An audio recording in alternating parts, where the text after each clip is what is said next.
श्री गणेशाय नमः. हर हर महादेव. श्री स्वामी समर्थ. आजची ही कथा परम पवित्र आहे.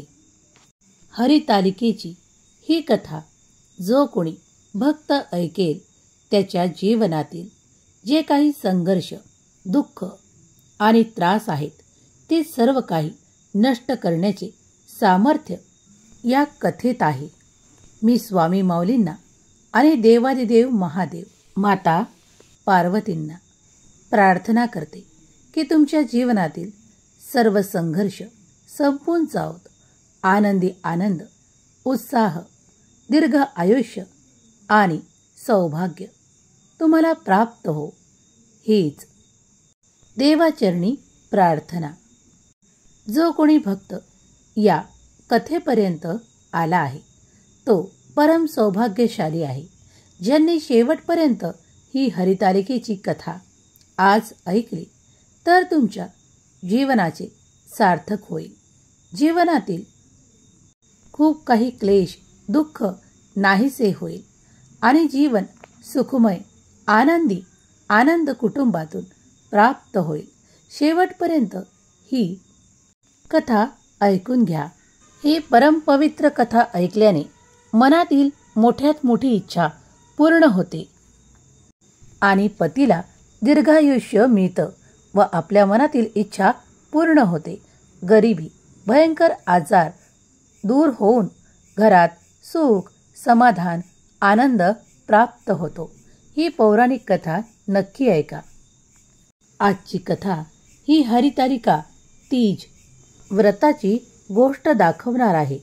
हरितालिका व्रतामागील पवित्र सत्य हे आहे की विवाहित स्त्रिया आपल्या पतीच्या दीर्घायुष्यासाठी हे व्रत करतात, तर कुमारी मुली आपल्याला इच्छित पती मिळवण्यासाठी हे व्रत करतात.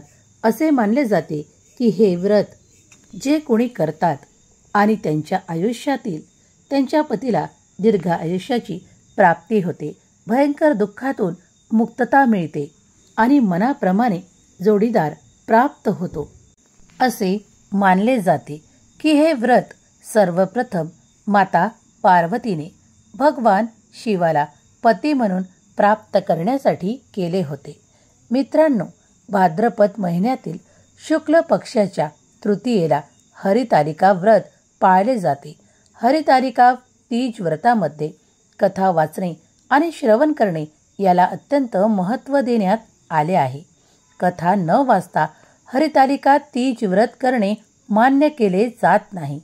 भगवान शिव आणि माता पार्वतीची विहित पद्धतीने पूजा केल्यानंतर या व्रतासह ही कथा ऐकण्यापूर्वी हातात एक फूल घेऊन भगवान शिव आणि माता पार्वतीला प्रणाम करा.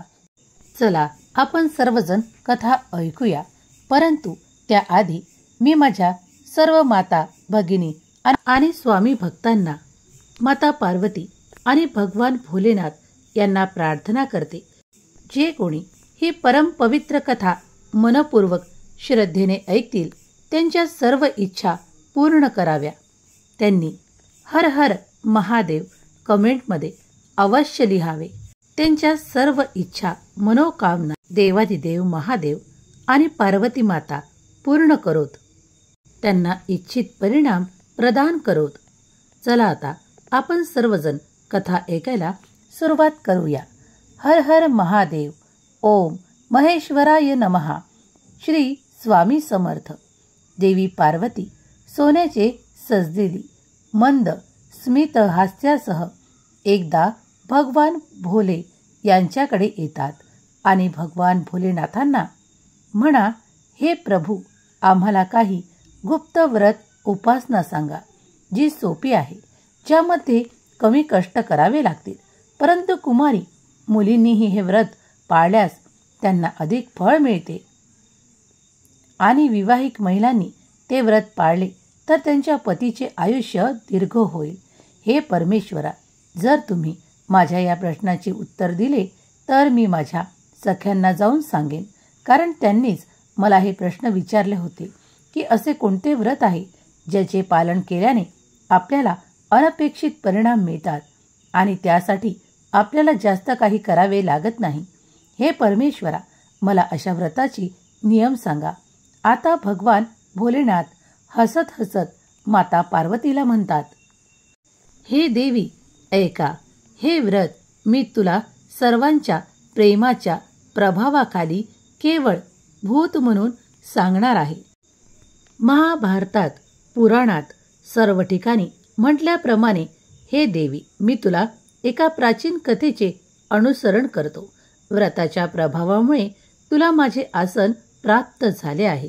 मी तुला सांगतो, हे देवी पार्वती, या व्रतामध्ये शुक्ल पक्षाच्या तृतीयेला या कथेचा पाठ केल्यास सर्व स्त्रिया पापमुक्त होतात. हे देवी पार्वती, तू हे व्रत अनेक वर्षापूर्वी हिमालय पर्वतावर पाळले होते. ही कथा मी तुला आत्ता सांगत आहे. तेव्हा माता पार्वती म्हणतात, हे परमेश्वरा, मी हे व्रत पाळले होते, पण आजपर्यंत या व्रताबद्दल कोणीही मला सांगितले नाही. हे तर माझ्यासाठी खूप चांगले आहे, परंतु मला हे सर्व तुमच्या तोंडून ऐकायचे आहे. तेव्हा भगवान भोलेनाथ म्हणतात, हिमगिरी पर्वतावर अनेक देव प्रसन्न मनाने येत असत आणि काही गंधर्वही त्या पर्वतावर येऊन नाचत गात असत. आता भगवान भोलेनाथ म्हणतात, हे देवी पार्वती, तू पर्वतावर संत म्हणून तपश्चर्या केली होतीस. हे देवी पार्वती, तू निर्जलाचे व्रत केलेस. दर महिन्याला तू हे करत बसत असे आणि वैशाख श्रावण महिन्यात जेव्हा पाऊस पडत असे तेव्हा देखील तू तशीच बसून असायचीस. आणि तुला असे पाहून तुझे वडील खूप दुःखी व्हायचे. त्यांना तुला असं पाहून खूप त्रास व्हायचा. ते दिवस रात्र तुझाच विचार करायचे, कारण तू एका राजाची मुलगी होतीस. प्रत्येकजण तुझ्या वडिलांना म्हणत असे की हिचे वडील राजा आहेत आणि त्यांनी आपल्या मुलीला जंगलात सोडले. मग भगवान भोलेनाथ पुढे म्हणतात, हे देवी पार्वती, एक दिवस नारदजी तुला पाहण्यासाठी तिकडे पोहोचले.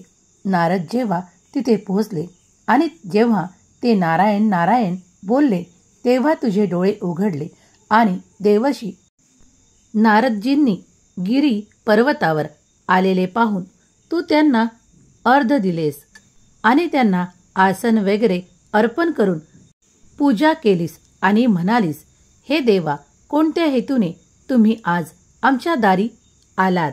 आज माझे भाग्य खूप चांगले आहे की मला तुमचे दर्शन झाले. तेव्हा देवर्षी नारद म्हणाले, हे देवी पार्वती, तू भौतिक रूपातील देवी आहेस. हे देवी पार्वती, तुझ्या दर्शनाने मी धन्य झालो आहे. आता असे बोलून देवर्षी नारद तेथून निघून गेले आणि त्यांनी जाऊन भगवान विष्णूंना ही गोष्ट सांगितली. तेव्हा भगवान विष्णूंनी त्यांच्या दिव्य दृष्टीने पाहिले आणि त्यांना देवी पार्वतीही अतिशय सुंदर दिसली. मग त्यांनी हिमगिरी पर्वताचा राजा देवी पार्वतीचे वडिलांकडे देवर्षी नारद यांना आपला विवाह प्रस्ताव देवर्षी नारद यांच्यामार्फत सांगण्यात सांगितले. भगवान श्रीहरी विष्णूंचा संदेश घेऊन देवर्षी नारद हिमगिरी पर्वताच्या महालात पोहोचले आणि तेव्हा ते म्हणाले की हे पार्वतीच्या राजा, तुझी कन्या पार्वतीच्या रूपाने मोहित होऊन भगवान श्रीहरी विष्णू तुझ्या मुलीशी लग्न करू इच्छित आहे. त्यामुळे तुम्ही देखील तुमची मुलगी पार्वतीचा विवाह भगवान विष्णू यांच्याशी करा. हा संदेश मी तुमच्यासाठी भगवान श्रीहरी विष्णूकडून आणला आहे. आता पर्वत राजा हिमवन म्हणतो की हे महर्षी नारद, तुम्ही म्हणत आहात तर मी माझ्या मुलीचे लग्न भगवान विष्णूजींशी नक्कीच करेन. आता पर्वत राजा हिमवनाला तोंडून हे शब्द ऐकून तो तेथून आकाशात अदृश्य झाला आणि ते शंख, चकती आणि गदा घेऊन आपल्या अन्नदाता पितांबरा भगवान विष्णूंजीपर्यंत पोहोचले. तेथे पोहोचल्यावर नारदजींनी हात जोडून भगवान श्रीहरी विष्णूजींना नमस्कार केला आणि म्हणाले, हे परमेश्वरा, ऐका, तुमच्या सांगण्यानुसार मी तुमचा आणि पार्वती यांचा विवाह ठरवून आलो आहे. आता हे ऐकून भगवान श्रीहरी विष्णूंची खूप प्रसन्न झाले आता हिमवन माता पार्वतीकडे गेला आणि म्हणाला, हे कन्या, तुझा विवाह भगवान श्री विष्णूंजी सोबत करायचा निर्णय घेतला आहे. आपल्या वडिलांचे हे बोलणे ऐकून माता पार्वती एकही शब्द बोलली नाही आणि आपला पूजापाठ झाल्यानंतर माता पार्वती आपल्या सखीबरोबर निघून गेली. आता भगवान भोलेनाथ म्हणतात, हे देवी पार्वती, तू मनातून खूप दुःखी झालीस आणि जमिनीवर बसून रडू लागलीस. तुला असे दुःखी पाहून तुझी मैत्रीण तुझ्याकडे आली आणि तिने विचारले, हे पार्वती, तू इतकी दुःखी का आहेस? याचे कारण काय आहे मला सांग. तुला आता आनंदी असायला हवे, कारण तुझे लग्न या जगाचे पालनहार भगवान विष्णू यांच्याशी होत आहे. पण तू दुःखी आहेस. तुझी जी इच्छा आहे ती मला सांग. मी ती पूर्ण करण्याचा माझ्या वतीने प्रयत्न करीन. तेव्हा माता पार्वती म्हणाली, माझी जे इच्छा आहे ती प्रेमाने ऐक. मला फक्त भगवान शिव माझा पती असावा असे वाटते, यात शंका नाही. पण माझ्या वडिलांनी ही कल्पना नाकारली आहे, म्हणूनच मी माझ्या शरीराचा त्याग करणार आहे. तेव्हा त्यांची सखी म्हणते, अगं पार्वती, शरीराचा त्याग करू नको. चल, मी तुला अशा मनात घेऊन जाते जिथे तुमच्या वडिलांचा थोडीही शंका येणार नाही की तुम्ही कुठे आहात. तू इकडे बसून भगवान महादेवांच्या आराधना कर. देव तुमच्या मनातील इच्छा नक्कीच पूर्ण करेल. आता मैत्रिणींचा सल्ला घेऊन माता पार्वती ताबडतोब वनात गेली. दुसरीकडे आई पार्वतीचे वडील हिमवंत यांनी माता पार्वतीचा शोध गावोगावी सुरू केला. राजा हिमवनने आपल्या सर्व राजांमध्ये घोषणा केली की जो कोणी पार्वती शोधेल त्याला सोन्याची नाणी दान केली जातील. आता राजा हिमवनाच्या मनात विचार आला की ही माझी कन्या पार्वती, हिचा विवाह श्रीहरी विष्णूंजींसोबत करण्याचे वचन मी नारद यांना दिले आहे. हा विचार करत करतच पार्वती त्यांचे वडील चक्कर येऊन खाली पडले आणि त्यांच्या आजूबाजूला असलेले सर्व गावातील मंडळी रडायला लागली. थोड्या वेळाने राजा गिरिराज शुद्धीवर आला. तेव्हा सर्वजण विचारू लागले, तुमच्या बेशुद्धीचे कारण काय? तेव्हा हिमवन म्हणाला, तुम्ही माझ्या दुःखाचे कारण ऐका. आज 10 दिवस झाले मला माहीत नाही की माझी कन्या पार्वतीला कोणी हिरावून नेले आहे, किंवा जर असे झाले नसेल तर माझी सुंदर मुलगी पार्वतीला कुठल्याही काळ्या सापाने दंश केला असावा किंवा सिंहाने तिला खाऊन टाकले असावे. म्हणूनच माझी मुलगी घरी आली नाही, किंवा माझ्या मुलीला कुठल्या तरी दृष्ट पाप्याने मारले आहे. गिरिराज हे सांगताना खूप थरथर कापत होते. गिरिराजांनी आपल्या सर्व सैनिकांना त्यांच्या मुलीला शोधून काढण्याची आज्ञा केली. इकडे हिंसक प्राण्यांना टाळून त्या भयंकर जंगलात माता पार्वती आपले व आपल्या मैत्रिणीचे रक्षण करत ज्या घंटात वनात जाऊन पोहोचले तिथे एक मोठी नदी वाहत होती. भगवान भोलेनाथ पुढे म्हणतात, हे देवी पार्वती, तुम्ही त्याच ठिकाणी जिथे नदी वाहत होती त्याच ठिकाणी माझी प्रतिमा बनवून तो उपाशी राहून भाद्रपदाच्या शुक्ल पक्षाच्या 3ऱ्या दिवसापर्यंत तुम्ही माझी विधिवत पूजा केली आणि रात्रभर गाण्यांनी आणि मंत्रांनी मला प्रसन्न केले आणि माझ्या व्रत राजाच्या प्रभावाने माझी मुद्रा डळमळीत झाली. त्यामुळे मी स्वतः त्या ठिकाणी पोहोचलो. पण तू तुझ्या मैत्रिणीसह माझी पूजा करत होतीस तेव्हा मी तुला सांगितले, हे देवी पार्वती, मी तुझ्यावर खूप आनंदित आहे. हे देवी पार्वती, तुला काय हवे आहे? तू मागशील ते तुला भेटेल. तुझ्या भक्तीने मी प्रसन्न झालो आहे. हे देवी पार्वती, तेव्हा तू म्हणालीस, हे भगवान भोलेनाथ, जर माझी भक्ती खरी असेल तर तुम्ही माझे पती बना. तेव्हा मी तथास्तु असे बोलून पुन्हा कैलास पर्वतावर निघून गेलो. हे देवी पार्वती, मी निघून गेल्यावर तुम्ही माझी प्रतिमा त्या नदीमध्ये विसर्जित केली आणि त्या नदीमध्ये पारायण करायला सुरू केले. तुम्ही पारायण सुरू केलेत होते तेवढ्यात तुमचे वडील त्या घनदाट जंगलात तुम्हाला शोधत रडत रडत येत होते. ते पूर्णपणे घाबरले होते. त्यांना काहीही करून तुम्हाला शोधायचे होते.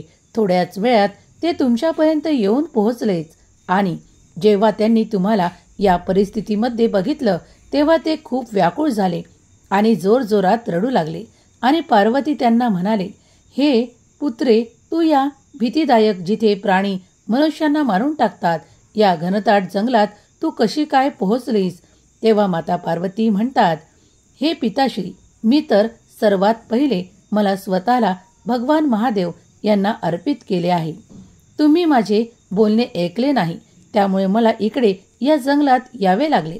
तेव्हा माता पार्वती यांच्या वडिलांनी त्या माता पार्वतींना वचन दिले की मी तुझ्या मनाविरुद्ध काहीही करणार नाही. तू जे बोलशील तेच होणार. पुढे भगवान भोलेनाथ म्हणतात, आणि अशा प्रकारे पार्वती, तुमच्या वडिलांनी तुम्हाला तुमच्या घरी आणले आणि तुमचा विवाह माझ्यासोबत करून दिला. या प्रकारे तुम्ही असे व्रत करून माझ्या अर्ध्या आसन प्राप्त केले. आतापर्यंत तुझे हे व्रत कुणासमोर प्रगट करण्याची वेळ मला प्राप्त झाली नव्हती. हे देवी पार्वती, आता मी तुला हे सांगतो की या व्रताचे नाव हरितालिका व्रत असे का पडले. तू तुझ्या वडिलांना मिळाली नाहीस आणि तुझी मैत्रीण तुला एका वनात घेऊन गेली होती. तेव्हा कुणाला न सांगता याला हरवून नेणे असे म्हणतात. त्यामुळे या व्रताचे नाव हरितालिका असे पडले. तेव्हा माता पार्वती शिवांना म्हणतात, हे प्रभू, तुम्ही हरितालिका व्रताचे नाव हरितालिका असे का पडले हे सांगितले, पण आता तुम्ही या व्रताची पूजाविधी देखील सांगा, जेणेकरून सर्व महिलांना याचा उपयोग होईल. हे व्रत कोण करू शकतात? या व्रताचे काय फळ मिळते हे देखील सांगा, जेणेकरून त्यांना तुमचा आशीर्वाद त्यांना प्राप्त होईल. तेव्हा महादेव माता पार्वती यांना म्हणतात, अखंड स्त्री जातीचे रक्षण करणारे व्रत मी तुम्हाला सांगितले आहे. संभोगापासून रक्षण करण्यासाठी प्रत्येक स्त्रीने हे व्रत केले पाहिजे. आता मी जे सांगत आहे ते शांतपणे ऐका. हरितालिका व्रत म्हणजे काय? सौभाग्य प्राप्ती तसेच वृद्धी आणि ऐश्वर, सुख, समृद्धी प्रित्यर्थ हे व्रत भाद्रपद शुद्ध तृतीयेच्या मंगल दिवशी केले जाते. आपस्तंभ ऋषीच्या सांगण्यानुसार तृतीया चतुर्थी सम्मिलित दिवशी हे व्रताचरण केल्यास स्त्रीला वंध्यत्व येत नाही आणि मुलं नातवंडांनी वंशवृद्धी होते अशी मान्यता आहे. या व्रतामध्ये शंभो महादेवाला श्रेष्ठ दर्जा देण्यात आलेला असून पार्वतीने सुख प्राप्ती हेतू हे व्रत आचरावे अशी सूचना केली असेही सांगितले जाते. हरितालिका व्रताचे नियम. हरितालिका व्रत करत असताना खालील नियम लक्षात ठेवा, म्हणजे तुम्हाला व्रताचे फळ निश्चित मिळेल. 1. हे व्रत सुवासिनी आणि कुमारिका यांनी करावे. 2. हे व्रत भाद्रपद शुद्ध तृतीयेला करायचे असते. 3. वट सावित्री, मंगळागौरी याप्रमाणे हरितालिका पूजा सामुदायिक पद्धतीने करता येते. 4. घरातील पूजेची जागा स्वच्छ असावी. 5. पूजेचे साहित्य तांब्याचे किंवा चांदीचे असावे. डाव्या बाजूला पूजेचा तांब्या ठेवावा. 6. पूजा करताना सर्व साहित्य जवळच आणून ठेवावे, म्हणजे मध्ये उठावे लागणार नाही. हरितालिका व्रत करताना खास पत्री, पाने आणि फुले लागतात. त्याची सोय आधीपासूनच करण्यात सुरुवात करावी, म्हणजे धावपळ होणार नाही. 7. प्राण प्रतिष्ठेनंतर विसर्जन पूर्व उत्तर पूजा होईपर्यंत मूर्ती हलवू नये. मूर्ती मातीच्या असल्यामुळे पूजेचे उपचार हळुवारपणे करावे. मूर्तीवर फुले उडवू नये. हलकेच फुले वाहावेत. देवीवर पाणी फुलाने शिंपडावे. 8. देवाला अनामिकेने गंध लावावे. कुंकू, अक्षदा उजव्या हाताने, अनामिका मधले बोट व अंगठा याच्या चिमटीने वाहाव्यात. विड्याची पाने उतानी न ठेवता देवाकडे करून देवीसमोर ठेवावी. वर सुपारी ठेवावी. 10. शेंडी देवीकडे करून नारळ ठेवावा. 11. देवीच्या उजव्या बाजूला घंटा, डाव्या बाजूला समई आणि तुपाचा दिवा निरांजन उजव्या बाजूला ठेवावा. उदबत्ती निरांजनाजवळ ठेवावी. पूजेचा आरंभ करताना समई प्रज्वलित करावी, निरांजन पेटवावे, देवीच्या मूर्तीवर प्रकाश पडेल अशा पद्धतीने उदबत्ती, निरांजन, कापूर आरती ओवाळावे. डाव्या हाताने घंटानाद करावा. 12. श्री हरितालिका व्रत कथा वाचावी, त्याच्या इतरांनाही लाभ घेऊ द्यावा. 13. आरती म्हणावी, त्यानंतर देवीला महानैवेद्य दाखवावा. पूजा करणाऱ्या महिलेने संपूर्ण दिवस उपवास करावा. शक्य असल्यास पाणीसुद्धा पिऊ नये. रात्री जागरण करावे. 14. पूजेनंतर माता पार्वतीच्या नावाचे एका सुवासिनींची खणा नारळाने ओटी भरावी. 15. दुसऱ्या दिवशी सकाळी उत्तर पूजा होईपर्यंत समई पेटलेली असावी. 16. उत्तर पूजेनंतर हरितालिकेच्या मूर्ती देवीवर वाहिलेली फुले, पत्री समुद्र, नदी, तळे किंवा वाहत्या स्वच्छ पाण्यात विसर्जित कराव्यात. दुसऱ्या दिवशी सकाळी उठून उत्तर पूजा करून व्रताचे पारणे करावे. हे व्रत अत्यंत प्रभावी असून शुभकारक, सौभाग्य रक्षक आणि सौभाग्य संवर्धन करणारे आहे. यश, आनंद, कीर्ती, सुख, ऐश्वर्य, वैभव प्राप्त करून देणारे हे एक महान सौभाग्य व्रत आहे. प्राचीन काळापासून महिला हे व्रत करत आलेल्या आहेत. पतीचे प्रेम कायम राहावे, पती आरोग्यवान राहून त्याचे आयुष्य वाढावे म्हणून पतिव्रता स्त्रिया हे व्रत मोठ्या निष्ठेने आणि भक्तिभावाने करतात. प्रेमळ भक्तांनो, तुम्हाला आजच्या कथेतून काहीतरी शिकायला मिळाले असेल अशी मी आशा करते. तुम्हाला आजचा व्हिडिओ आवडला असल्यास आपल्या कमेंट बॉक्समध्ये पार्वती माता आणि भगवान शिवशंकराला नमन करून एकदा जयघोष करायला विसरू नका. जय हरितालिका माता असे कमेंटमध्ये लिहायला विसरू नका.